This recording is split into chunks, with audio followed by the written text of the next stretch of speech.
اعوذ باللہ من الشیطان اللعین الرجیم بسم اللہ الرحمن الرحیم الحمد للہ رب العالمین والصلاة والسلام علی اشرف الانبیاء والمرسلین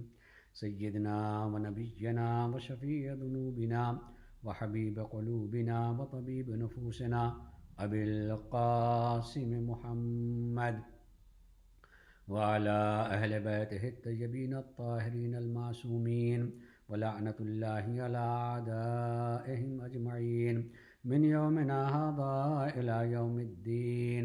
أما بعد فقد قال الله سبحانه تبارك وتعالى في كتابه الكريم وهو أصدق القائلين وقوله الحق.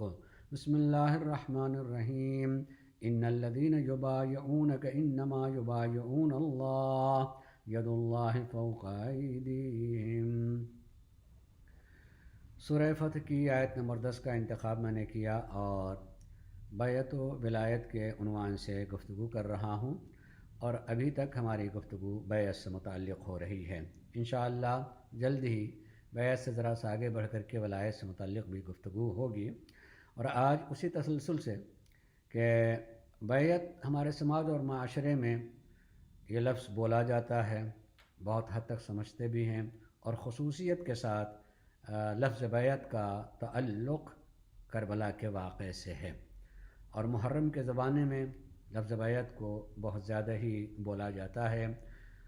اور استعمال بھی کرتے ہیں. لیکن میں نے اس عنوان کو اس لیے منتخب کیا ہے کہ آیا بیعت کا تعلق تاریخ میں کسی سے تھا یا مذہب میں اس کی کوئی جگہ ہے، اور اگر ہے تو آج ہم اس سے کیا مربوط ہیں، ہمارا کیا تعلق ہے اس سے. لہذا اس کو جاننے کی ضرورت ہے کہ آیا ہم بیعت سے مربوط ہیں یا نہیں مربوط ہیں. غور کیجئے گا،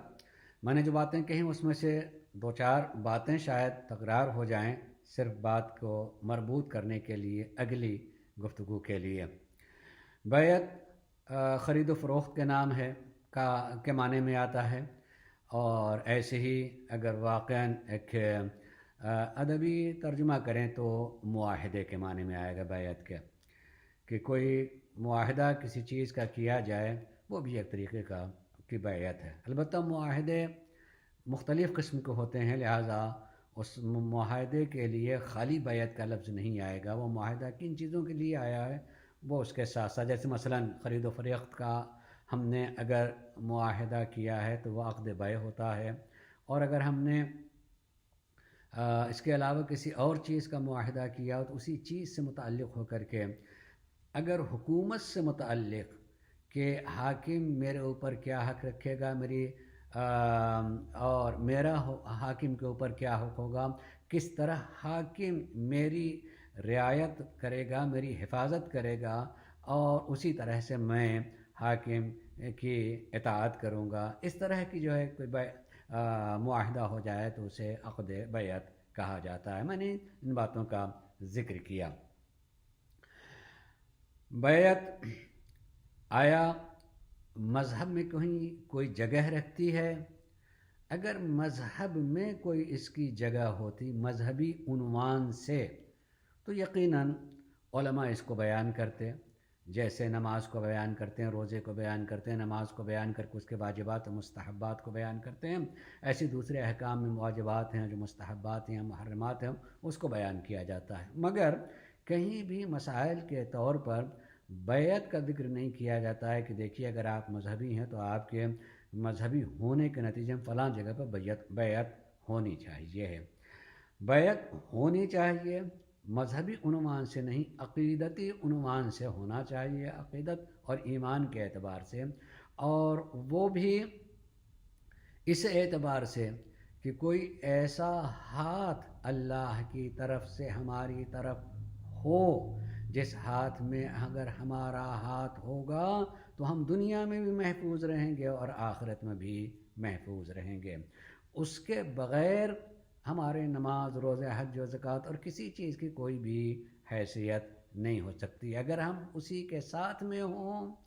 اور ہمارا ہاتھ انہی کے ہاتھ میں ہو قلبی اعتبار سے، تو یقیناً ہم کہہ سکتے ہیں کہ ہم محفوظ ہیں۔ آئیے میں تھوڑا سا ذکر کر کے میں آگے اور نہج البلاغہ میں جو سرکار مولا کائنات نے اپنی بیعت سے متعلق کہا ہے حق کے عنوان پر، اس کا تذکرہ کرنا چاہوں گا۔ مگر جو میں بات کہہ رہا ہوں کہ ایسے ہاتھ کی تلاش ہونی چاہیے جس کا ہاتھ اپنا ہاتھ نہ ہو بلکہ وہ ید اللہ ہو، کہ اس ہاتھ میں ہاتھ دے دینے کا مطلب گویا اپنے ہاتھ کو اللہ کے حوالے کر دینا ہے، اللہ کے ہاتھ میں ہاتھ دینا ہوگا، اور ضرورت ہے ایسا۔ اور اللہ تبارک و تعالیٰ نے بہت سے ہاتھوں کو اپنا ہاتھ بنایا ہے۔ اللہ کے رسول کا ہاتھ اللہ کا ہاتھ ہے، اور ایسے ہی جتنے بھی سرکار نبی کریم علیہ الصلاۃ والسلام کے نائبین ہیں وہ سب دست الہی ہیں، اور سب کے ہاتھ پر اگر بیعت کی جائے تو حقیقی معنوں میں ہم نے اللہ کے ہاتھ میں بیعت کی ہے۔ چھٹے امام حضرت امام جعفر الصادق علیہ الصلاۃ والسلام کی خدمت میں ایک شخص آیا، امام نے اس کو مہمان کے طور پہ قبول کیا، گھر میں کھانا وغیرہ کھلایا۔ توجہ چاہیں سے غور کیجیے گا، شیخ عباسی قمی نے اس روایت کو نقل کیا ہے، اور وہاں سے میں نے دیکھا ہے کہ چھٹے امام خدمت میں ایک شخص آیا اور آپ نے اس کو اپنا مہمان بنایا، اور مہمان بنا لینے کے بعد اس کو کھانا وغیرہ کھلایا۔ تو ایک مرتبہ جب کھانا وانا کھایا اس کو کھانا اچھا لگا، رہا امام ہیں، مہمان کسی کو رکھا ہے تو مہمان کے لیے اہتمام اچھا کیا جاتا ہے، امام نے اچھا اہتمام کیا۔ جب اچھا اہتمام کیا تھا، اس کو کھانا بہت اچھا لگا، تو ایک مرتبہ اس نے پوچھا کہ کیا اس کا ہم سے سوال نہیں ہوگا؟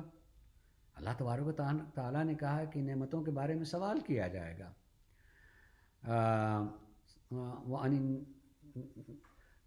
نعمت کے بارے میں تم سے پوچھا جائے گا، تم سے سوال کیا جائے گا۔ تو یہ ساری چیزیں جو اتنی ہیں تو کیا اس کا سوال اللہ کی بارگاہ میں نہیں ہوگا؟ غور کیجیے، امام نے کہا یہ نعمت نہیں ہے، یہ بھی انعامات ہیں، نعمتیں ہیں، لیکن جو نعمت اس کی جگہ پر خرچ ہوتی ہے، جو نعمت اس کی جگہ ہے وہیں پر اس کے استعمال ہو تو نعمت کا شکر بھی ہو جاتا ہے۔ جس نعمت کے بارے میں سوال کیا جائے گا وہ ہماری محبت ہے، وہ ہم اہل بیت کی محبت لگاؤ، ان سے ربط ہے، اس کے بارے میں سوال ہوگا۔ وقفوہم انہم مسئولون، کہ انہیں روکو، ان سے پوچھا جائے گا، ان سے سوال کیا جائے گا۔ یہ نعمت نہیں، کھانے پینے روٹی تو اللہ نے دیا ہے، اور حقیقت میں اس میں کوئی اسراف نہیں کیا ہے، برمحل اس کا استعمال ہوتا تو وہ خود استعمال برمحل یقیناً یہی اس کا شکرانہ بھی ہو جاتا ہے۔ ہم سے ہمارے بارے میں پوچھا جائے گا، ہمارے بارے میں سوال کیا جائے گا۔ چلیے امام نے کہا، وہ خاموش رہا۔ پھر تھوڑی دیر کے بعد میں جو بات کہہ رہا ہوں، عرض کر رہا ہوں، گزارش کر رہا ہوں کہ بیعت کے لفظ کو اور کسی کے اپنے کو حوالے، لیکن جس کے حوالے کیا ہے وہ اللہ کی طرف سے ہونا چاہیے، اس کا ہاتھ ید اللہ ہونا چاہیے، وہ بھیجا ہوا اللہ کی طرف سے ہونا چاہیے، اس کے حوالے ہم کو ہونا چاہیے۔ وہ شخص جب اس طرح کو سن چکا تو ایک مرتبہ آخر میں یہ کہا کہ دعا کیجیے گا اللہ ہمیں جنت نصیب کرے۔ فرزند رسول آپ دعا کیجیے گا اللہ جنت نصیب کرے۔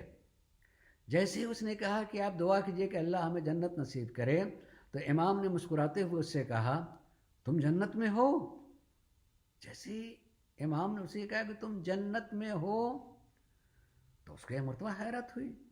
اس لیے کہ جنت میں ہونے کا ہمارے یہاں کا تصور ہوتا ہے بھائی مریں گے، حساب و کتاب ہوگا، حساب و کتاب کے بعد اگر ہمارے اعمال اچھے ہوں گے، اس اچھے ہونے کی بنیاد پر اللہ جو ہے ہمیں جنت میں جگہ دے گا۔ جیسی نبی فرزند رسول نے یہ بات کہی کہ تم جنت میں ہو تو اسے حیرت تو ہوئی، حیرت کے بعد ایک مرتبہ خاموشی اختیار کرنے کے بعد سوال کیا، فرزند رسول جنت تو قیامت کے بعد ملے گی، حساب و کتاب کے بعد ملے گی، آپ کہہ رہے ہیں جنت میں ہیں، جنت میں جانے کی دعا کی جاتی ہے، دعا کرائی جاتی ہے، آپ فرما رہے ہیں جنت میں ہیں۔ امام نے پھر کہا کہ ہاں تم جنت میں ہو، تم جنت میں ہو۔ پھر اسے ظاہر ہے جب سمجھ میں نہیں آئے گا، لیکن بہرحال انہیں امام مانتا بھی ہے اور یہ جانتا بھی ہے کہ یہ اللہ کی طرف سے ہیں، لیکن جب بات خود کو نہیں سمجھ میں آتی تو آدمی حیرت میں ہوتا ہے۔ وہ حیرت کے عالم میں مرتبہ پوچھتا، آقا یعنی آپ کیا کہنا چاہتے ہیں؟ ہم کس طریقے سے ابھی زندہ ہیں، ابھی ہم دنیا میں ہیں، اور دنیا میں رہتے ہوئے ہم دیکھ رہے ہیں ہم دنیا میں ہیں یہاں، اور آپ کہتے ہیں جنت میں۔ تو امام نے کہا، چھٹے امام نے کہا کہ ہاں تم جنت میں ہو۔ کیسے مولا، کس طرح سے؟ کہا کیا تم ہماری امامت میں نہیں ہو؟ کیا تم ہماری امامت کے قائل نہیں ہو؟ کہا ہاں، اس نے جواب دیا ہاں آپ کی امامت کے قائل ہیں۔ جیسے تو کہا کہ ہاں ہم آپ کی امامت کے قائل ہیں، اتنا کہنا تو پھر تم جنت میں ہو، دعا کرو کہ تم امامت سے باہر نہ چلے جانا، کہیں امامت تمہارے دل سے نکل نہ جائے، یہ ولایت تمہارے دل سے نکل نہ جائے، ہماری امامت کا تم منکر نہ ہو جاؤ۔ یعنی حقیقی معنوں میں جو کسی کی امامت میں ہوتا ہے، امام کو واقعی امام مانتا ہے، تو وہ حقیقت میں ان کی بیعت میں ہے، اور جب تک وہ بیعت میں رہے گا، وہ دنیا میں ہو، وہ سو رہا ہو، وہ جاگ رہا ہو، کہیں بیٹھا، وہ خود جنت میں ہوتا ہے، اس لیے کہ اس کا ہاتھ اس کے ہاتھ میں ہے جن کی ملکیت جنت ہے۔ جب جن کی ملکیت جنت ہو، ان کے ہاتھ میں ہاتھ ہے، تو یقیناً کہیں بھی ہو اسے جنت میں کہا جائے گا۔ یاد رکھیے گا عزیزو، اس لیے ہمیں ضرورت بیعت ہونے کا مطلب یعنی اپنے کو ان کے حوالے کر دینا۔ جب ہم نے اپنے کو ان کے حوالے کر دیا، اپنے کو بیچ دیا ان کے لیے، جب ہم ان کی ملکیت ہو چکے ہیں، تو ہمیں یقین ہے کہ وہ تو جنت کی ہی چیزیں ہیں اور جنت ان کی ملکیت ہے۔ کسی بزرگوار نے ایک مرتبہ ایک جملہ کہا تھا، مجھے اچھا لگا تھا، اب اس دنیا میں نہیں رہیں گے، اللہ کرو ان کو جنت نصیب فرمائے، کہ بھئی ہم لوگ جب اس طرح کا ذکر کرتے ہیں تو بسا اوقات دوسرے کہتے ہیں کہ یہ تو ایسے اپنی جنت شمار کرتے ہیں جیسے ان کی باپ کی جنت ہو، ایسے اپنے کو جنتی کہتے ہیں جیسے ان کی باپ کی جنت ہو۔ انہوں نے کہا بھئی ہاں، ہمیں کہنے کا حق ہے کہ ہمارے باپ کی جنت ہے، اس لیے کہ سرکار رسالت مآب نے علی کو مخاطب کر کے کہا تھا، علی انت و انا، علی تم اور میں دونوں اس امت کے باپ ہیں، اور باپ ہونے کی جگہ اسی علی کو کہا انت قسیم النار والجنہ، جنت کے تقسیم کرنے والے آپ ہیں، تو باپ ہی کی جنت ہے۔ اگر کوئی شخص اپنے کو ان کے حوالے کر دے گا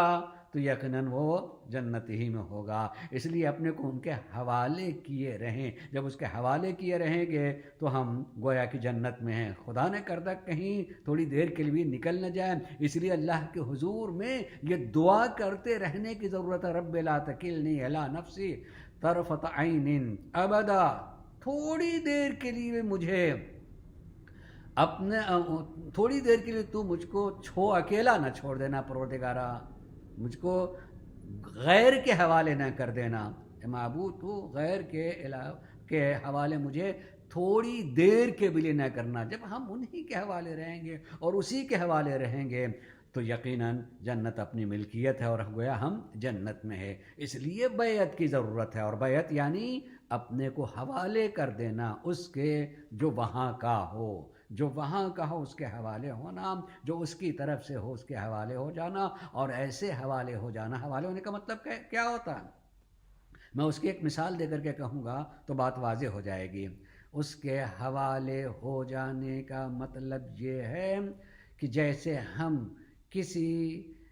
کشتی پہ سوار ہو جائیں تو اب ہماری حرکت نہیں ہوتی ہے، بلکہ کشتی کی حرکت سے ہماری حرکت ہے۔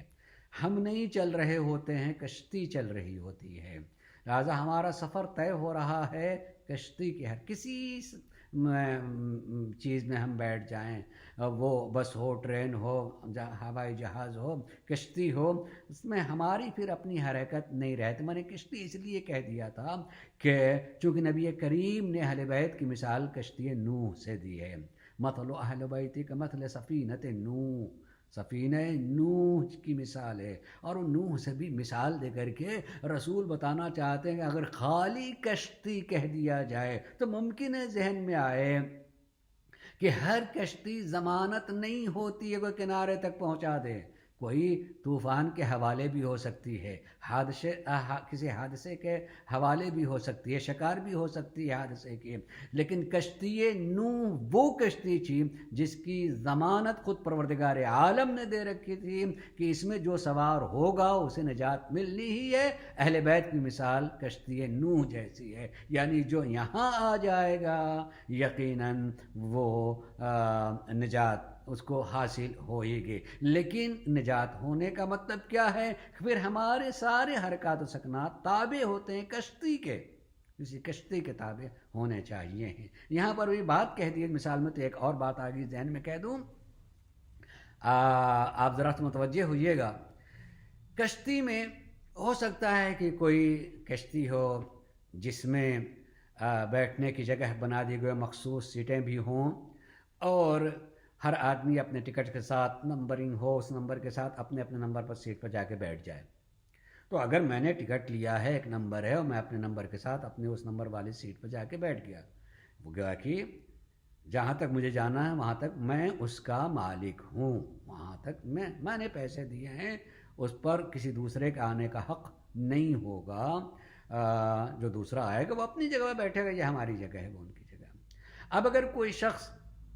تمام بیٹھنے والوں میں ایک شخص جو ہے اپنی کرسی کے نیچے، اپنی سیٹ کے نیچے وہاں سوراخ کرنے لگے بیٹھے بیٹھے کرسی میں، تو دوسرے لوگ پریشان ہوں گے کہ نہیں پریشان ہوں گے؟ حقیقت معنوں میں سارے پریشان ہوں گے۔ اب اگر یہ آدمی جو اپنی کرسی کے نیچے سوراخ کر رہا وہ یہ کہے کہ بھائی میں آپ کا تو کچھ نہیں بگاڑ رہا ہوں، میں نے ٹکٹ لیا ہے، یہ جگہ میری ہے، جو یہاں کچھ میں کر رہا ہوں اپنی جگہ پہ کر رہا ہوں، میں یہاں سوراخ کر رہا ہوں، یہاں کچھ کر رہا ہوں، میں اپنی میری جگہ، میں نے پیسے دی، میں آپ کی سیٹ تو کوئی خراب نہیں کر رہا ہوں، اور آپ کی سیٹ کے نیچے تو میں کچھ نہیں کر رہا ہوں، میں یہاں اپنی جگہ کر رہا ہوں۔ ہر آدمی کہے گا بھائی یہ کر تو رہے اپنی جگہ پر، مگر اس کا جو نقصان ہوگا، اس نقصان کی زد میں سب آئیں گے۔ لیکن اگر یہ آدمی ضد کر لے کہ نہیں آپ کو حق نہیں ہے کہ مجھے روکیں، میں اپنی جگہ پر ایسا کر رہا ہوں، آپ کی جگہ میں آپ کو پریشان نہیں کر رہا ہوں، تو ہر آدمی کہے گا تم اپنے کو پریشان نہیں کر، مگر اس کی زد میں سب آئیں گے، پانی نیچے سے آنے لگے گا اور کشتی ڈوبنے لگے گی تو تمہاری ہی خالی سیٹ نہیں ڈوبے گی، سارے کے سارے ڈوب جائیں گے۔ ایسے ہی جتنے کشتی اہل بیت کے سوار ہیں، اگر کوئی ایسا کام کر رہا ہے جس کا نتیجہ برا نکلنے والا ہے تو خاموش نہیں رہنے چاہیے ہے کہ جی وہ کر رہا وہ سمجھے، اس کے سامنے آئے گا نہیں ہم پوری قوم ایک کشتی کے سوار ہیں۔ جب ایک کشتی کے سوار ہیں تو کوئی ایک بھی اپنی نادانی میں یا جان کر کے وہ کوئی ایسا کام کرے جس کے اثرات سب کو ہوں گے، تو ایسی صورت میں خاموشی اختیار نہیں کی جا سکتی ہے۔ اسی کو کہتے ہیں امر بالمعروف نہی عن المنکر، کہ جو اچھائی نہیں جانتا اسے پہنچاتے رہیں اور جو برا کر رہا ہے اس کو برائی سے روکتے رہیں، اس لیے کہ ہم ایک کشتی کے سوار ہیں۔ جب ایک کشتی کے سوار ہیں تو برا ایک کر رہا ہو فریضہ سب پر ہو جاتا ہے کہ نہیں اس کو اچھائی بتایا جائے۔ عزیزو اگر یہ چیز ذہن میں رہے اور انسان امر بالمعروف اور نہی عن المنکر جیسے دو واجبات پر عمل کرے توجہ کے ساتھ، تو یقین جانیے کہ پھر کوئی برائی رہی نہیں جائے گی۔ اگر ہر آدمی صرف ان دو واجبات پر عمل کرے، امر بالمعروف اور نہی عن المنکر، یہ واجبات میں سے ہے، سب پر واجب ہے۔ ہاں اس کی سطح الگ الگ ہو سکتی ہے، ایک عالم ہے اس کی سطح الگ ہوگی، ایک جاہل ہے اس کی سطح الگ ہوگی، ایک با اثر ہے اس کی سطح الگ ہوگی، اور ایک بے اثر ہے اس کی سطح الگ ہوگی، مگر ہر ایک کو کرنا ہے واجب۔ میں نے یہ بات کہی کہ اگر ہر آدمی امر بالمعروف اور نہی عن المنکر پر عمل کرنے لگے تو برائیاں نہیں رہ جائیں گی، سب اچھے ہو جائیں گے۔ کیوں؟ اس لیے کہ کوئی امر بالمعروف کرے گا ہی نہیں جب تک کہ وہ خود اپنے کو اس معروف اور نیکی سے آشنا نہ کر دے، اور کسی کو برائی سے روکے گا نہیں جب تک کہ وہ خود برائی سے رکا ہوا نہ ہو، ورنہ اگر وہی برائی کر رہا ہوگا تو جسے روکے گا وہ خود ایک مرتبہ بآواز بلند اس سے کہہ سکتا ہے بھیا اپنے کو دیکھیے، اپنے گھر والوں کو دیکھیے اور پھر اس کے بعد ہمارے پاس آئیے گا۔ اگر آدمی اس واجب پر عمل کرنے لگے تو دوسروں کو منع کرنے سے پہلے یا دوسروں کو حکم دینے سے پہلے اپنی ذات کو، اپنے نفس کو برائیوں سے روکے گا، اچھائیوں کی طرف لے کر کے جائے گا۔ اس لیے یہ دو واجب ایسے واجب ہیں کہ جن پر عمل کیا جائے تو یقینی طور پر معاشرہ بہت جلدی اچھا معاشرہ ہو سکتا ہے۔ عزیزان گرامی، اور یہ سب کچھ ہے جب بیعت کے مفہوم کو آدمی سمجھ لے گا تو یہ باتیں بہت اچھی طریقے سے سمجھ میں آنے لگیں گی۔ اس لیے کہ بیعت کے مفہوم کو یہ جانے کہ میں نے اپنی ذات کو، اپنے سارے اختیارات کو ایسی ذات کے حوالے کر دیے ہیں جو اللہ کی طرف سے ہے، تو اس کے فرامین ہمارے سامنے ہمیشہ رہیں گے کہ وہ مجھ سے چاہتا کیا ہے۔ اس لیے کہ اگر اس کے فرامین ہمارے سامنے نہیں ہوں گے اور ان کے فرامین کے خلاف کرتے چلے جائیں گے تو ہم بیعت میں ہے ہی نہیں، ہم ان کے حوالے ہیں ہی نہیں، ہم تو اپنے من کی کرنے لگے، اپنے خواہشات کے مطابق عمل کرنے لگے۔ جب تک انسان ان کے امر کے مطابق نہ ہو تب تک تو وہی قرآن کی آواز کہ کیا تم نے ایسے لوگوں کو دیکھا ہے جنہوں نے اپنے خواہشات کو اپنا خدا بنا لیا ہے، یعنی مانتے خدا کی نہیں ہیں، وہ کہتے ہیں کہ ہم اللہ کو مانتے ہیں مگر اللہ کی نہیں مانتے، وہ اللہ کو مانتے ہیں اپنے من کی مانتے ہیں۔ جو لوگ اپنے من کو کی مانتے ہوں تو اللہ کو کا اقرار کرنے کے بعد بھی اس کا واقعی اللہ کون ہوتا ہے؟ اس کا من، اس کی طبیعت، اس کی خواہشات، جو اپنے خواہشات کی اطاعت کرتا، جس کی اطاعت میں رہنا چاہیے، اس کی اطاعت کو چھوڑ کر کے جس کی اطاعت میں چلا جائے تو چاہے زبان سے کہے کہ ہم اللہ کو مانتے ہیں لیکن جس کی وہ اطاعت کر رہا حقیقی معنوں میں اسی کو مان رہا ہوتا ہے۔ اس لیے قرآن نے کہا تم نے ایسے کو دیکھا ہے جنہوں نے خواہشات کو اپنا معبود، اپنا الہ بنا لیا ہے۔ تو یہ بیعت کے معنی اور مفہوم کو جاننے کے بعد ہی اور اس حقیقت کو جاننے کے بعد کہ ہم کمزور ہیں، اللہ نے جنہیں اپنا ہاتھ بنایا ہے وہ ہاتھ محکم و مضبوط ہیں تو اپنے کو ان کے حوالے کر دینا چاہیے تاکہ ہم محفوظ رہیں۔ پھر جو ہے انسان اطاعت کے اعتبار سے بھی اور برائیوں کے بچنے کے اعتبار سے بھی سیدھے راہ پر رہے گا۔ آئیے میں سرکار مولا کائنات حضرت علی ابن ابی طالب علیہ السلام کے خطبے سے، اگر اس کے خطبے کو آپ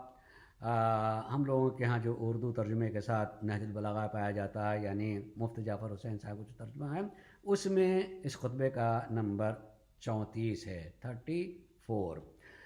ویسے نہج البلاغہ کی جتنی بھی اشاعتیں ہیں خطبات کے نمبرنگ میں 1 2 3 4 آگے پیچھے ہیں، اس لیے میں نے مفتی جعفر حسین کا حوالہ دیا ہے کہ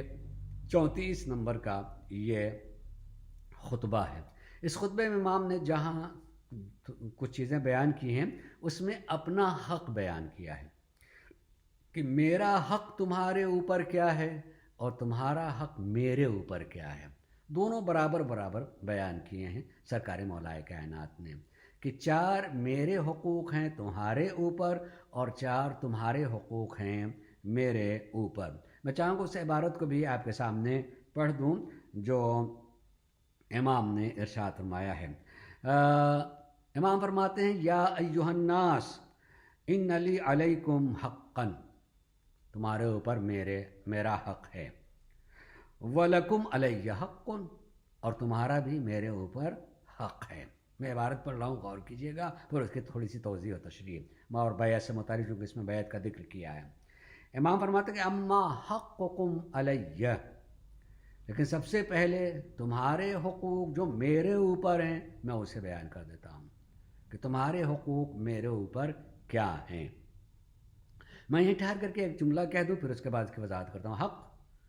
دیکھیے حق ہمیشہ دو طرفہ ہوتا ہی ہے، ایک طرفہ کبھی حق نہیں ہوتا ہے۔ کبھی اگر کوئی شخص یہ کہتا ہے کہ صاحب میرا ان کے اوپر حق ہے، وہ حق ادا نہیں کرتے ہیں، ہمیشہ اس کو یاد رکھنا چاہیے کہ اگر کہیں بھی کوئی میرا حق اس کے اوپر ہے تو حق کبھی ایک طرفہ نہیں ہوتا، یقیناً اس کا بھی تمہارے اوپر حق رہے گا۔ ایک طرفہ حق صرف ایک ہی ہے، ایک ہی حق ایسا ہے جو ایک طرفہ ہے، اور وہ ہے اللہ تبارک و تعالیٰ کا حق، جو صرف اس کا ہمارے اوپر تو حق ہے مگر ہمارا اس کے اوپر کوئی حق نہیں ہوتا ہے، کسی لمحے کسی موقع پر ہمارا اس کے اوپر کوئی حق نہیں ہے۔ آدمی کہیں بھی کوئی نہیں کہہ سکتا ہے کہ میرا حق اللہ پر یہ ہوتا ہے کہ وہ یہ کرے۔ ممکن آدمی بولنے کے لیے اللہ پر حق ہے کہ وہ رزق عطا کرے، نہیں، اگر آپ اس چیز کو مان لیں گے کہ میرا حق اس کے اوپر ہے تو اس کا مطلب کہ آپ اس کو عادل نہیں مانتے۔ وہ عادل ہی نہیں ہے، عین عدل ہے۔ جو عین عدل ہو اس کے لیے ہم سوچ بھی نہیں سکتے کہ ہم انتظار کریں کہ وہ اس چیز کو ادا کرے، بلکہ ہمارے انتظار سے پہلے، مانگنے سے پہلے وہ چیزوں کو دے دیا کرتا ہے۔ ہمارا حق اس کے اوپر ہے ہی نہیں کوئی چیز۔ اگر آپ سوچیں اپنے پورے وجود میں کتنی چیزیں ہیں آپ کے پورے وجود میں جس کو آپ نے مانگا ہے تو اس نے دیا ہے۔ ہم اپنی سانس کو مانگتے ہیں تو ملتی ہے، ہم نے اپنی آنکھ کو مانگا ہے تو ملی ہے، ہم نے اپنی زبان کو مانگا ہے تو ملی ہے، اپنے کان کو مانگا ہے تب یہ ملے ہیں، ہم نے اپنے صحت کو مانگا ہے تو ملی ہے۔ نہیں، یہ جتنی چیزیں ہیں کیونکہ اس نے خلق کیا، یہ ہماری ضروریات ہیں، وہ دیتا ہے اور بغیر مانگے دیتا ہے۔ اور جو چیز ہم اس سے مانگتے ہیں، اور کہا ہے اس نے مانگو، اور مانگنے کے لیے اس نے اس لیے کہا تاکہ رب تمہارا رہے، کہ وہ میرا معبود ہے، مجھ سے کہیں۔ یہ اس سے محبت کا ایک ربط ہوتا ہے، اس لیے مانگنے کے لیے کہا گیا ہے کہ اس سے مانگا جائے، سوال کیا جائے، ورنہ اللہ تو دیتا ہی ہے، اللہ دیتا رہتا جو ہماری ضرورتیں ہیں۔ اور حقیقی معنوں میں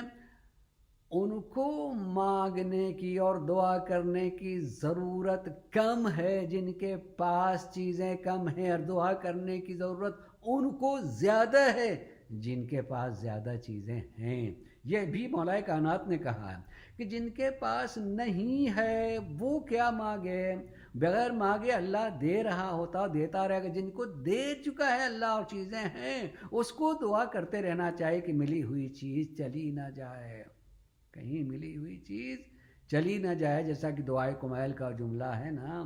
کہ اللہ مغفر لی الذنوب التی، معبود ان گناہوں کو معاف کر دے جن گناہوں کے نتیجے میں آئی ہوئی نعمتیں چھن جایا کرتی ہیں، چلی جاتی ہیں، خطا اور گناہ کے نتیجے میں چھن جایا کرتی ہیں۔ بہت لطیف یہ موضوع عزیزوں، لیکن میں تھوڑا سا دور چلا جاؤں گا، اس لیے یہ چھوڑ کر کبھی پھر بھی بیچ میں آ جائے گا، ولایت کو جب ہم بیان کریں تو اس میں ذکر کروں گا میں انشاءاللہ۔ تو مولا کائنات اس حقوق کو بیان کرتے ہوئے غور کیجیے گا، اما حقکم علیہ، تمہارے حقوق میرے اوپر کیا ہیں، کس طرح کے ہیں۔ اس میں فرمایا کہ فالنصیحۃ لکم، کہ میں تمہارا خیر خواہ ہوں۔ پہلا حق تمہارا یہ ہے میرے اوپر کہ میں تمہارا خیر خواہ۔ علی کی ذات سے ہم سوچ بھی نہیں کر سکتے ہیں کہ وہ خیر خواہی کو بھول سکتے ہیں۔ وہ پوری قوم، ملت، خصوصیت کے ساتھ چاہنے والے کی مکمل خیر خواہی چاہتے ہیں، اور جو اس بات کو مان لیتا، یقین کرتا ہے کہ وہ خیر خواہ ہیں، اس کو ایک لمحے کے لیے شکوہ بھی نہیں ہوتا ہے۔ میں جی چاہ رہا میں پیش کر دوں تو آپ کو یقین، یعنی اعتبار اور یقین ایسا محسوس ہونے لگے گا جیسے آپ دیکھ رہے ہوں کہ علی کیسی خیر خواہی کرتے ہیں۔ توجہ چاہوں گا، جناب ابو ذر غفاری کو آپ کو پتہ ہے کہ وقت کے خلافت نے ان کو شہر بدر کر دیا، چونکہ وہ ٹوکا کرتے تھے، حق کو ناحق اگر کچھ ہو رہا ہے تو ٹوک دیا کرتے تھے، ان کو شہر بدر کیا جا رہا، نکالا جا رہا ہے اور ربضے میں بھیجا جا رہا ہے۔ جا رہے ہیں، حضرت علی جب جا رہے تھے تو خود آئے تھے ان کو رخصت کرنے کے لیے۔ آپ سچ بتائیے، ہم اتنا زمانہ گزر جانے کے بعد بھی آج کہتے ہیں علی مشکل کشا ہیں، کہ ہیں کیا ابو ذر غفاری کا یقین اور ایمانی کہ علی مشکل کشا ہیں؟ اور جب انہیں نکالا جا رہا ہے اور جا رہے ہیں تو سرکار مولا کائنات خود رخصت کرنے کے لیے آئے ہیں۔ ایسے موقع پر مجھ جیسا کم شناخت ہوتا تو کہتا کہ آپ صاحب ذوالفقار ہوتے ہوئے مجھے روک نہیں رہے ہیں، میرے لیے سہارا نہیں بن رہے ہیں، میرے لیے سہارا نہیں بن رہے ہیں۔ لیکن اگر ایمانوں کے علی علی ہیں، وہ خیر خواہ ہوتے ہیں، تو یقین جانیے بہت مطمئن ہوتا ہے۔ میں پورے واقعے کو نہیں پڑھ رہا ہوں، خالی ایک بات کی طرف اشارہ کرنے کے لیے غور کیجیے گا۔ رخصت کیا، چلے گئے، اور جب آپ اس پورے اپنے شہر سے ربضے میں جہاں کوئی نہیں ہے انسان ہے، چٹیل میدان ہے، دھوپ ہے، وہاں بیوی بچوں کے ساتھ میں چھوڑ دیا گیا اور آپ وہاں زندگی گزارنے لگے۔ تو ایک دن بہرحال اپنی بیٹی سے یہ بات کہی کہ جس دن میری سانس رک جائے تو تم پریشان نہیں ہونا، تم پریشان نہیں ہونا، تم راستے وہ جو راستہ دکھائے وہاں تک پہنچ جانا۔ جس علی نے مجھے رخصت کیا تھا وہ علی آئیں گے ضرور۔ اللہ اکبر، خدا کی قسم، آج تو ہم خالی بیان کرتے ہیں کہ ہم قبر میں جائیں گے تو علی آئیں گے، لیکن قبر میں جانے کی بات اگر کوئی سنا دیتا ہے تو آدمی کس طریقے سے پریشان ہو جاتا ہے۔ ارے کہاں موت کی بات کر دی، ارے موت کی بات تو دور کی بات، اگر موت کے بعد جس چیز کے پانی سے غسل دیا تھا کہیں سے کافور خالی اس کی مہک سنگھا دی جائے تو آدمی پریشان ہو جاتا ہے، ارے صاحب کہاں یہ سب چلے کر گیا۔ یقین یہ ہے کہ موت نہیں ہوگی تو علی سے ملاقات بھی نہیں ہوگی، موت ہی ذریعہ ہے علی سے ملاقات کا۔ اور پریشان ایسا ہے کہ موت کو کبھی محبوب رکھتا ہی نہیں، یاد ہی نہیں کرتا۔ میں تو مجلس پڑھتا ہوں، مجلس پڑھنے میں کبھی سارے صاحب مجلس پڑھی، یقین یعنی کئی جگہ پہ ایسا اتفاق ہوا کہ کہلوا دیا کہ موت کا ذکر نہ کیجیے گا، آپ علی موت کا ذکر نہ کیجیے گا، مجلس پڑھ دیجیے گا، یعنی مرنے والے کی مجلس ہو رہی ہے اور موت کے ذکر سے منع کر دیا جا رہا ہے کہ نہ کیجیے گا۔ تو وہ جناب ابو ذر غفاری نے ٹوکا نہیں بلکہ اکیلے رہتے ہوئے اپنی بیٹی کو یقین دلایا کہ علی مجھے تنہا نہیں چھوڑیں گے، یعنی وہ اپنے عمل سے بتا رہے ہیں علی رخصت کر رہے ہیں تب بھی خیر خواہی میں آئیں گے، بھی تو ہماری خیر خواہی میں، ہماری خیر خواہی میں آئیں گے، وہ یقینی طور پر خیر خواہی میں آئیں گے، شکوہ نہیں ہوتا ہے، علی خیر خواہ ہے۔ پہلا حق بیان کیا کہ فالنصیحۃ لکم، کہ میں تمہارا خیر خواہ۔ اب میں لغوی گفتگو کروں تو ذرا سا دیر ہو جائے گی بات، کیونکہ نصیحت کا لفظ ہم اردو میں بولتے ہیں کہ نصیحت کیا چیز ہوتی ہے، فالنصیحۃ لکم، خیر خواہ۔ نصیحت کو اگر آپ دیکھیں کسی کے لیے نصیحت کی جاتی تو کہہ کی جاتی ہے، اس کی خیر خواہی میں، اچھائی بتا رہے ہیں اس کو تو اس کے خیر خواہی میں یہ نصیحت کی جاتی ہے، اس لیے نصیحت کے معنی خیر خواہ ہے۔ اور اس کے بعد دوسرا حق جو امام نے بیان کیا وہ توفیر و فیکم، بیت المال میں جو تمہارا حق ہوتا ہے، توفیر و فیکم علیکم، جو بھی تمہارا حق ہے اس حق کو پورا پورا تمہیں ادا کروں۔ یقیناً بیت المال مسلمین کا مال ہوتا ہے، جو ضرورت مند ہے اس کا جتنی ضرورت ہے اس ضرورت کو پورا کا پورا دے۔ علی وہ پورے کے پورے دینے والے ہیں کہ اگر آپ ہی کے بھائی عقیل کچھ زیادہ مانگنے لگیں تو وہی سرکار مولا کائنات عملی طور پہ سمجھائیں لوہے کو گرم کر کے کہ ذرا بھائی پھر سے سوال کرو، اور سوال کریں تو وہ گرم لوہا ان کی طرف قریب کر دیں اور وہ ایک دم سے تڑپ کر کے دور ہو کے کہیں یہ کیا مجھے جلا دو گے علی؟ ارے تم دنیا کی آگ سے اتنا ڈر رہے ہو اور آخرت کے آگ تم بھولے ہوئے ہو، تم بھولے ہوئے۔ امام عملی طور سے بتا رہے ہیں کہ اگر کوئی شخص ان چیزوں کو یاد رکھے تو یقینی طور پر ہر چیز برسر راہ، یعنی ہر چیز جیسے ہونا چاہیے اس طرح سے ہوتی رہے گی۔ تو یہ دو حق، تیسرے حق کو بیان کیا وَتَعْلِيمُكُمْ كَيْ لَا تَجْهَلُوا، اور اتنا علم دوں کہ تم جاہل نہ رہ جاؤ۔ عالم علم لدنی، علم دینے کی گفتگو کر رہا ہے۔ اگر لوگ فرما برداری کرتے اور جیسے علی نے کہا تھا کہ پوچھو جو تم نہیں جانتے ہو پوچھ لو قبل اس کے کہ میں تمہارے درمیان میں نہ رہ جاؤں، تم پوچھ لو۔ کس طرح کے لوگ پوچھنے والے ملے کہ میرے سر میں بال کتنے ہیں، اس طرح کے تو پوچھنے والے مل گئے۔ علی علم دینا چاہتے ہیں۔ میں یہاں پر ایک روایت کو ضرور پیش کروں گا، دیکھیے ہم اس کے ماننے والے ہیں جو سوال کرنے کے لیے دعوت دیتا ہے، اور اگر دوسری جگہ دیکھیے تو ایک روایت موجود ہے، کیا روایت موجود ہے کہ السوال بدعہ، سوال کرنا بدعت ہے،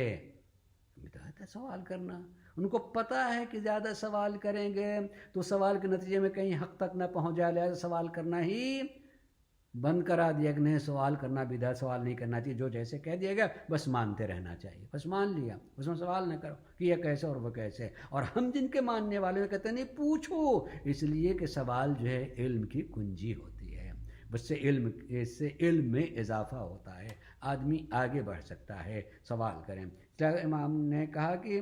تیسرا حق تمہارا میرے اوپر کیا ہے؟ میں تم کو جہالت سے نکال کر کے علم کی روشنی میں لے آؤں، تمہیں تعلیم دوں تاکہ تم جاہل نہ رہ جاؤ۔ اور چوتھا حق وَتَعْدِيبُكُمْ كَيْمَا تَعْمَلُونَ، اور تمہیں مؤدب کروں، تمہیں ادب سکھاؤں تاکہ اس ادب کے مطابق عمل کر سکوں۔ بہت ہی ایک عمیق اس سلسلے میں گفتگو ہے، تھوڑا سا اشارہ کروں اگر بات آ گئی تو۔ اور چونکہ برجہ عاشرہ پڑھنا ہے لہٰذا تھوڑا سا اگر طویل بھی ہو جائے گا تو میں شاید بیعت تک نہ پہنچ پاؤں جو اس میں ہے، تو کل ذکر کر دوں گا، مگر سن لیجیے کہ اور میں تمہارا حق یہ ہے کہ میں تمہیں مؤدب کروں، تہذیب، ادب و تہذیب سے آشنا کروں، اس سے مزین کروں تاکہ تم باعمل بن سکو۔ جب ادب و تہذیب آ جاتی تبھی آدمی اس ادب کے مطابق انسان عمل کرتا ہے۔ ایک چیز سن لیجئے گا اور ذہن میں رکھیے گا، ہم دو لفظیں بولتے ہیں اخلاق و ادب، اس کے آداب اچھے تھے، ان کے اخلاق اچھے تھے۔ آپ نے کبھی سوچا ہے کہ اخلاق اور آداب الگ الگ چیزیں ہیں یا دونوں ایک ہیں؟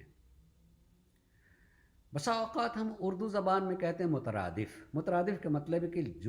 لفظ سے دو الگ الگ ہیں، معنی ایک ہی ہے، تو اخلاق و آداب کو ہم معمولاً مترادف مانتے ہیں، یعنی ایک ہی چیز اخلاق و آداب، لیکن ہے نہیں ایسا، چونکہ دونوں عربی زبان سے اردو میں آئے ہیں، اخلاق بالکل الگ ہے، آداب بالکل الگ ہیں۔ اور مختصر میں کہوں کہ جیسے اخلاقیات جو ہیں وہ آفاقی ہوتے ہیں، آفاقی، اور وہ زمانی اور مکانی نہیں ہوتے ہیں، بالکل آفاقی ہوتے ہیں۔ لیکن اس کے برخلاف آداب جو ہیں آفاقی نہیں ہوتے ہیں، وہ زمانی اور مکانی ہوتے ہیں۔ کیا مطلب ہوا دونوں کا؟ آفاقی ہونے کا مطلب کہ جو اخلاق ہے وہ ہر دور میں تھا اور مانا جاتا تھا، ہر زمانے میں تھا اور ہر جگہ وہ اخلاقی مانا جاتا ہے۔ لیکن آداب زمانی بھی ہیں مکانی بھی ہیں، کہ ہو سکتا ہے کہ ایک چیز کو جو آداب کہا جائے، ادب کہا جائے، ایک ملک میں وہ ادب ہے، دوسرے ملک میں وہ بے ادبی ہے، ہو سکتا ہے، یا ایک زمانے میں اس کو آداب میں شمار کیا جاتا تھا، دوسرے زمانے میں وہ آداب میں باقی نہیں رہ گیا۔ جیسے مثلاً سچ بولنا اخلاقیات میں سے ہے، جھوٹ بولنا بد اخلاقی ہے، یہ آفاقی بھی ہے۔ ایسا نہیں ہے کہ سچ بولنا خالی اخلاقیات میں اس زمانے میں ہے، پہلے زمانے میں نہیں تھا۔ کسی زمانے میں اگر آدمی جھوٹا ہے تو اس کو بد اخلاق کہیں گے، سچ بولتا ہے اس کو با اخلاق کہا جائے گا۔ صبر، ایسے جتنے بھی ہیں وہ آفاقی ہیں۔ ہمارے ایک چیز کا تذکرہ ذکر کروں تو دیر ہوتی ہی چلی جائے گی۔ اخلاقیات آفاقی، دین نے جو اخلاقیات بیان کیے ہیں وہ آفاقی ہیں، ہر زمانے میں تھے وہ، اور ہر جگہ وہی اخلاقیات میں تھے۔ لیکن جس کو آداب کہا ہے وہ آداب یقیناً زمانی اور مکانی ہوتے ہیں۔ اس کی مثال میں کہہ سکتا ہوں، جیسے ہم جس جگہ سے ہمارا تعلق ہے، ایشیا میں جہاں سے ہمارا تعلق ہے، وہاں اچھی جگہوں پر، مبارک جگہوں پر، بابرکت جگہوں پر سر کا ڈھکنا اچھا سمجھاتا، آداب میں سمجھا جاتا ہے۔ مثلاً مسجد میں گئے ہیں بھائی سر کو ڈھک لیں، کسی مزار پہ گئے ہیں سر کو ڈھک لیں، مثلاً آداب میں سمجھا جاتا عام مسلمانوں میں۔ لیکن جن ملکوں میں ہم رہ رہے ہیں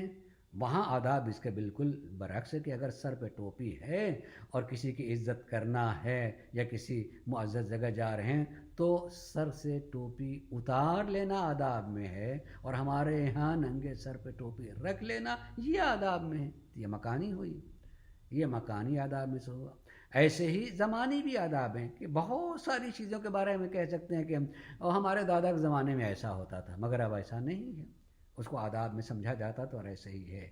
یہاں مولا نے تادیب ادب کی بات کہی کہ آداب بدلتے رہتے ہیں۔ ہمارے معصوم صلی اللہ علیہ وسلم نے اولاد کے بارے میں کہا ہے کہ تم اپنے زمانے کے آداب سے اپنے بچوں کو مؤدب نہ کرو، اس لیے کہ یہ تمہارے زمانے سے الگ زمانے میں پیدا ہوئے ہیں۔ جب میں پیدا ہوا تھا تو مطلب کرتا پاجامہ آداب میں تھا، بھیا اب نہیں ہے آداب میں سے کہ میں اب ہم پیدا ہوئے تو مجلس میں جائیں تو ٹوپی شیروانی کے ساتھ جائیں، تھا آداب میں سے بھائی، اب نہیں ہے آداب میں سے وہ۔ لیکن اب بزرگوار کو لگے کہ اگر کوئی کیسا کرنے لگے تو آداب میں سے، چونکہ ان کے زمانے کا ان کو اچھا لگتا، اسی میں رچے بسے ہیں۔ زمانے کے آداب، اپنے زمانے میں جو بچے پیدا ہوئے ہیں ان کو اپنے دور کے آداب کو نہیں، مرشدہ دور کے آداب الگ ہوں گے، ان آداب کو، ہاں البتہ وہ آداب اخلاقیات کے ضد نہیں ہونی چاہیے، اس کے مقابلے میں نہیں ہونا چاہیے ہیں۔ امام نے کہا میں تمہیں آداب سکھاؤں تاکہ تم عمل کر سکو، یعنی ہو سکتا ہے کہ زمانی اور مکانی کوئی ادب ہو، تم کو میں بتا دوں تاکہ اس کے اعتبار سے، اس جگہ کے اعتبار سے اسے تم کرتے رہو، اسے تم بجا لاتے رہو۔ یہ چار چیزیں اپنے حقوق کو بیان کیا ہے۔ اسی میں سے میں تھوڑا سا اشارہ باقی انشاءاللہ کل، کہ میرا حق جو ہے تمہارے اوپر، میرا حق تمہارے اوپر، میں نے بیان کر دیا کہ میرے حقوق تمہارے اوپر کیا ہیں، میرا تمہارے حق میرے اوپر کیا تھا میں نے بتا دیا۔ اب یہ کہ میرے تمہارے اوپر کیا حق ہیں، ان میں سے کہا الوفا بالبیع، پہلا حق یہ ہے کہ تم بیعت کے وفادار بن کے رہنا۔ دیکھیے اگر آپ کہیں گے، سوچیں گے کہ جس زمانے میں سرکار مولا کائنات کی بیعت ہوئی تھی لہٰذا اس کو اپنا حق بیان کرتے ہوئے تم نے بیعت کی تو وفادار بنو۔ جب کبھی کوئی عظیم ذات اور شخصیت گفتگو کرتی ہے تو ایک زمانے کے لیے نہیں کہتی، ان کی بات ہر زمانے کے لیے ہوتی ہے۔ نہج البلاغہ کی بھی تاثیر قرآن جیسی ہے، یقین کیجئے کہ قرآن ایک زمانے کے لیے نہیں ہے بلکہ ہر زمانے کے لیے ہے، اور ہر زمانے میں درس دیتا ہے، سبق دیتا ہے قرآن۔ ایسے ہی نہج البلاغہ اگرچہ اس کے خطبات کسی زمانے میں ہوئے تھے، اور خطبات کا مطلب یہ ہوتا ہے کہ سامنے کچھ لوگ بیٹھے ہوئے تھے، ان سے گفتگو کی جا رہی تھی، مگر گفتگو ان کی ہی نہیں تھی۔ جس زمانے میں خطبے پڑھے جائیں جو بات کہی، لگتا ہے کہ تو ہم سے بات کی جا رہی ہے، ہمارے زمانے کی بات ہے۔ بیعت یقیناً عملی طور سے لوگوں نے ان سے کی تھی، مگر میں جو مسلسل کہتا چلا رہا ہوں کہ جو دست الہی ہو، جو اللہ کا نمائندہ ہو، اس کے حوالے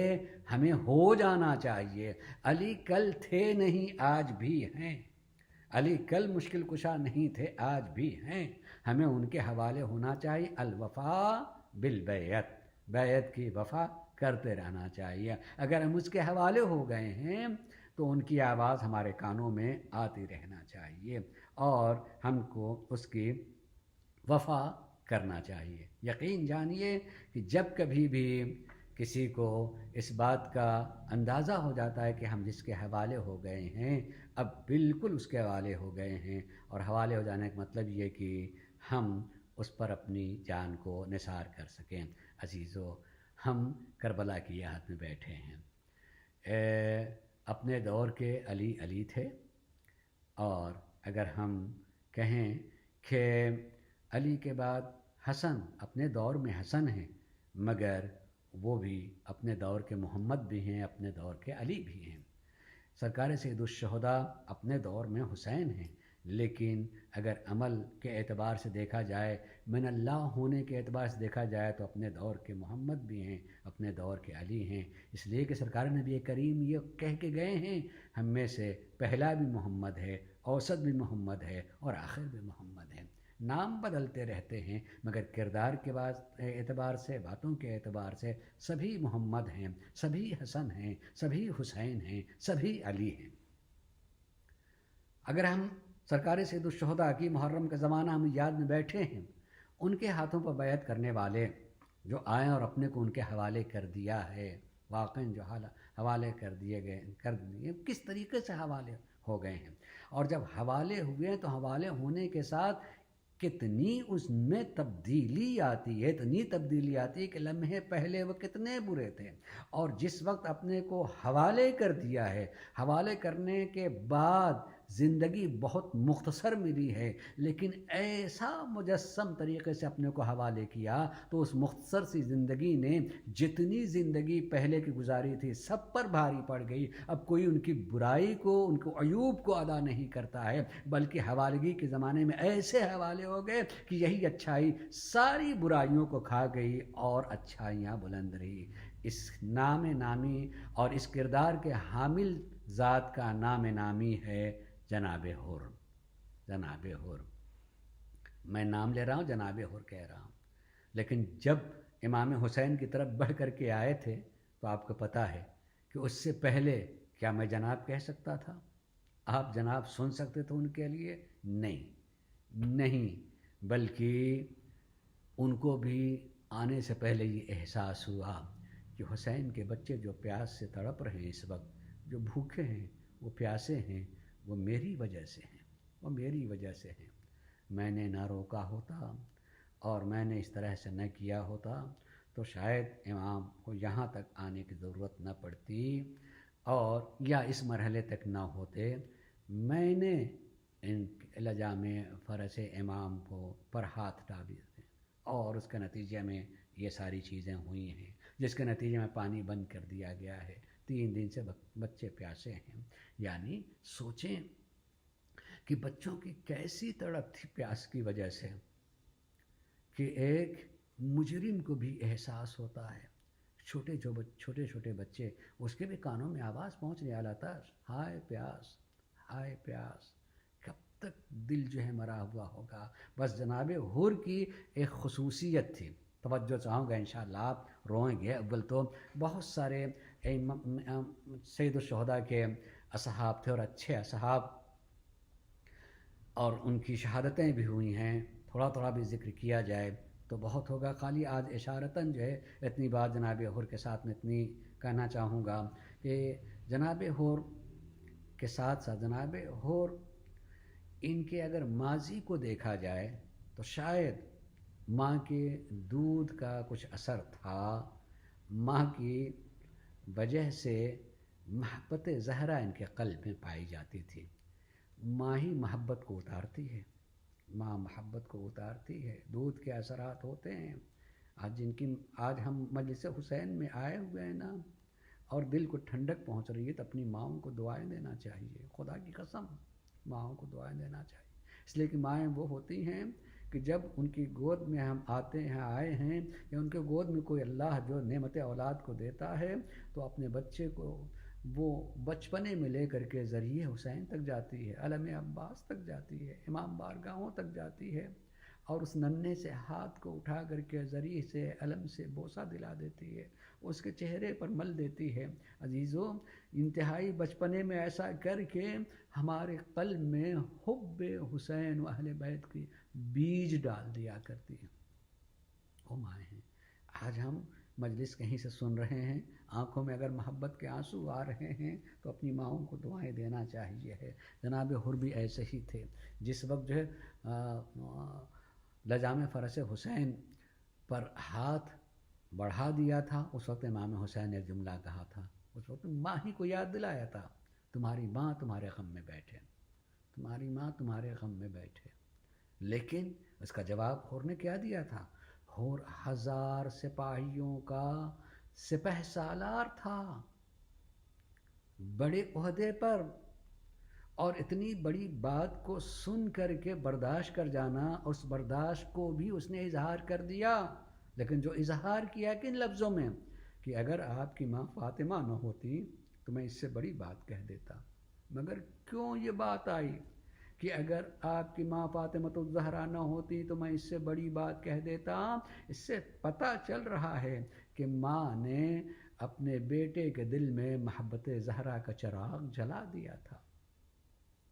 اور اتنی محبت پائی جاتی تھی کہ جرأت نہیں ہوئی کہ حسین کے ماں کے سلسلے میں کوئی بات کہے، برداشت کر لیا، اس لیے کہ حسین ہے، ان کی ماں فاطمہ الزہرا ہیں، کہتے چلے گئے۔ اور اسی لیے دن پہ دن گزرتے رہے ہیں، اور جب شب عاشور آ جاتی ہے تو ایک مرتبہ پریشان تو ہو ہی جاتا ہے، اتنا قوی، اتنا جری انسان وہ خود لرزنے لگتا ہے، اور ایک مرتبہ فیصلہ کرتا ہے کہ نہیں اب مجھے چلنا چاہیے ہے، اور اٹھ جاتا ہے۔ تھرتھراتا ہے، کانپتا اور چلنے لگتا ہے۔ اور ایک مرتبہ کن کن لفظوں میں ٹوکا گیا ہے، میں اس کا سب ذکر نہیں کر رہا ہوں، صرف اتنا کہ جب چلنے لگے تو ایک مرتبہ اپنے بیٹے سے یہ بات کہہ دی، یہ بیٹے سے بات کہی، میرے لال تم میرے ہاتھوں کو میرے ان رومال سے باندھ دو۔ بابا کیوں، کہاں جا رہے ہیں؟ نہیں میرے ہاتھ کو باندھ دو، میں مجرم ہوں، میں نے گناہ کیا ہے، حسین کے بچوں کی آواز سن رہے ہو، ہائے پیاس، یہ میرے ہی وجہ سے ایسا ہوا ہے، اور میں حسین کے پاس جا رہا ہوں، میرے ہاتھ کو باندھ دو، میں مجرم ہوں، تاکہ علامت رہے کہ گنہگار خدمت میں آ رہا ہے۔ مگر بیٹے نے سب سے پہلے باندھتے ہوئے کہا کہ مگر آپ اکیلے جائیں گے اور مجھے نہیں لے کے جائیں گے؟ نہیں بیٹا، اگر تم چلنا چاہتے ہو تو تم چلو، آزاد ہو، میری طرف سے جبر نہیں ہے، چلنا چاہو گے تو یقیناً جنت کی طرف چل رہے، میں اپنی آنکھوں سے جنت بھی دیکھ رہا ہوں، جہنم بھی دیکھ رہا ہوں، میں جنت کی طرف جا رہا ہوں، چل لے کے آئے، اپنے غلام کو لائے، اپنے بھائی کو لائے، بیٹے کو بھی لے کر کے آئے، کئی افراد ساتھ میں آئے ہیں۔ جب امام کی خدمت میں آئے ہیں، سر نہیں اٹھایا تھا، آنکھوں میں آنسو ہیں، سر جھکا ہوا ہے، اور جیسے ہی امام کی نگاہ پڑی تھی تو یہ کہا تھا، میرے ساتھیو آؤ آؤ آؤ، دیکھو ہمارا مہمان آ رہا ہے، مگر سر کو نہیں اٹھا رہا ہے۔ جیسے قریب پہنچے تو ایک مرتبہ حسین نے کہا، سر کو اٹھاؤ، کہیں آقا جب تک معاف نہیں کر دیں گے، مجھے معاف نہیں کر دیں گے، اس وقت میں سر کو نہیں اٹھاؤں۔ تو اس وقت امام نے کہا، میں نے معاف کیا، میرے خدا نے معاف کیا، اور گلے سے لگا لیا۔ اور جیسے امام نے گلے سے لگایا ہے، ایک مرتبہ اجازت چاہیے، میں پھر بات کہوں گا کہ حور نے یہ نہیں کہ میں آپ کے ہاتھ پر بیعت کر رہا ہوں، عملی طور سے اپنے کو حوالے کر دیا، یہی بیعت ہے، یہی بیعت عملی طور سے آپ کو حوالے کر کے صرف اتنا کہ بس آقا مجھے اجازت دے دیجئے۔ ایک وقت امام نے ایک بہرحال ایسا جملہ کہا کہ جب کہا جائے گا آنکھوں میں آنسو گا، مگر حور تم ایسے وقت میں آئے ہو کہ میں میزبانی بھی تو نہیں کر سکتا ہوں، میرے پاس پانی تک بھی تو نہیں میں کہ تمہاری خدمت کر سکوں، شاید اسی لیے فوراً کہا کہ مجھے اجازت دے دیں، لیکن اپنی اجازت سے پہلے کہا کہ میرے لال میرے بیٹے کو اجازت دے دیجئے۔ بہت کہا تو یہی کہ میں تو کوئی خدمت بھی نہیں کر سکتا ہوں، اگر اتنی بات اجازت دے دی، اجازت دی، جوان بیٹا جنگ میں جاتا ہے، اور جانے کے بعد جیسے ہی زخموں سے چور ہوتا اپنے بابا کو یاد کیا، جیسے ہی یاد کیا اور چلنے لگے، ایک مرتبہ حسین بڑھ کر کے کہا، نہیں نہیں تم نہیں جاؤ گے، جوان بیٹا ہے، ارے بوڑھا باپ اپنے جوان کو زخمی دیکھے گا یا اس کا جنازہ ہوگا کیسے برداشت کرے گا؟ نہیں، حسین جائیں گے، اور یقیناً آگے آگے حسین پہنچ گئے۔ میں کہوں گا میرے مولا،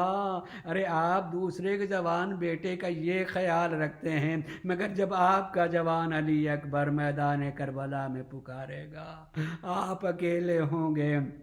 خود جائیں گے، اور خالی اتنے نہیں کتنی مجبوری ہوگی میرے مولا کہ آپ بچوں کو پکاریں گے، چھوٹے چھوٹے بچے آؤ، جوان کا جنازہ اسے اٹھا کے لے چلیں۔ امام پہنچے ہیں، اس جوان کے جنازے کو لے کر کے آئے حر کے، اور اس کے بعد جناب حر نے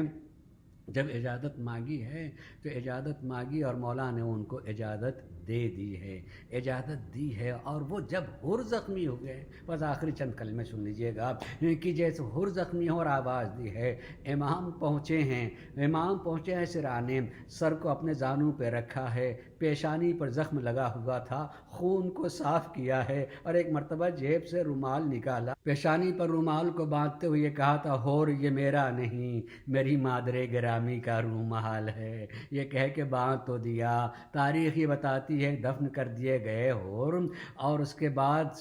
شاہ اسماعیل کے زمانے میں قبر کسی وجہ سے کھدی تو پیشانی پر رومال بندھا ہوا تھا، کھولا گیا تو پیشانی سے تازہ خون نکلا، جلدی سے باندھ دیا گیا۔ شاید خود سے زہرا نے آواز دی ہوگی کہ جب ہم اپنے چاہنے والے کو جو چیز دے دیتے ہیں ان سے کوئی لے نہیں سکتا، ماں نے حب زہرا اس کے دل میں اتاری تھی، اور زہرا نے اپنے بیٹے کے ذریعے سے اپنے چاہنے والے کو رومال دیا جو ہمیشہ کے لیے رہا ہے۔ الا لعنۃ اللہ علی قوم الظالمین، سیعلم الذین ظلموا ای منقلب ینقلبون۔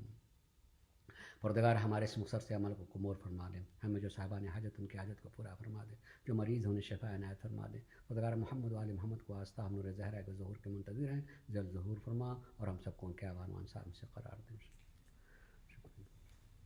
بیٹا آپ اس کو دیکھ